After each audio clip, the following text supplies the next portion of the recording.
They say the scariest thing in the world is a call that was never meant to be heard. In 2019, in a small town in Maine, rumors began to spread about a strange number, 000. The calls always came at the same time, deep into the night, usually around 3 in the morning. Those who answered described the same chilling pattern. First a low static hum, like from an old television, then heavy breathing, and finally, a voice, sometimes a woman, sometimes a man, sometimes a child. But the message was always the same. You must leave. You have 9 days. And without fail, 9 days later, something terrible happened. The first victim was a student named Matt. He thought it was funny. He filmed the strange call and uploaded it to TikTok. His friends laughed. Here it is, death on the line. But 9 days later, Matt was found dead in the school swimming pool. Surveillance footage showed him standing by the edge of the water. He froze for a moment as if hypnotized, and then stepped forward. Alone. The second case was a journalist named Erica. She had been investigating the rumors. One night her phone rang. Ulzo. A distorted voice whispered, "You will burn with him." A week later, her apartment went up in flames. Investigators found no faulty wiring, no gas leak. The fire started directly in her bedroom, right by the bed. After that, the police dismissed it all as coincidence.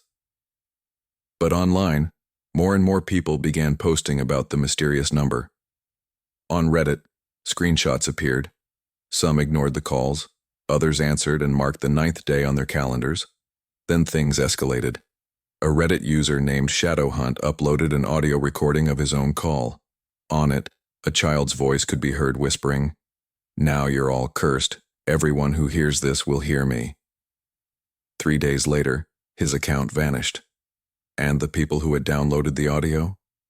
They began claiming that 000 appeared in their own call logs, even if they never answered the phone. That's when a theory spread in the dark web. 000 wasn't a real phone number. It was a gateway, a point of entry into the black net, a kind of digital afterlife. Within that net lived reflections, distorted copies of the dead.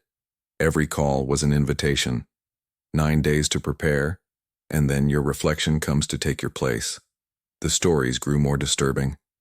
In 2020, a streamer named Emily decided to test the legend. She went live on Twitch and answered the call. Her screen went black, and the voice said, "Everyone who hears this is already in line." Viewers thought it was a stunt, a bit of creepy performance art. But the next morning, Emily was found unconscious, and her phone had melted as though in a fire. After that, police began seizing phones that showed EORs in their call histories. But when investigators checked the servers, there were no traces of any such calls. The number simply didn't exist. In January 2021, a young man named Lucas claimed to have survived the call. He said he spent all 9 days awake, fueled by coffee under constant surveillance cameras in his apartment. On the 10th day, he was still alive. But the footage told another story. At several points, Lucas could be seen talking to himself, or rather to someone who looked exactly like him, except the figure's face was blurred, as if made of static. A week later, Lucas vanished. His apartment was empty. On the wall, in huge black letters, someone had written, "He answered for me." Since then, people whisper that ignoring the call won't save you. If you pick up, you have 9 days. If you don't, they come anyway. And the most terrifying detail? Sometimes the number doesn't even appear on a phone. Witnesses claim to have seen 00 flash on their computer monitors, on their TVs, even scrawled across their own front doors. So if you ever hear heavy breathing in the dead of night, maybe it's nothing. Maybe it's your imagination, or maybe your 9 days have already begun,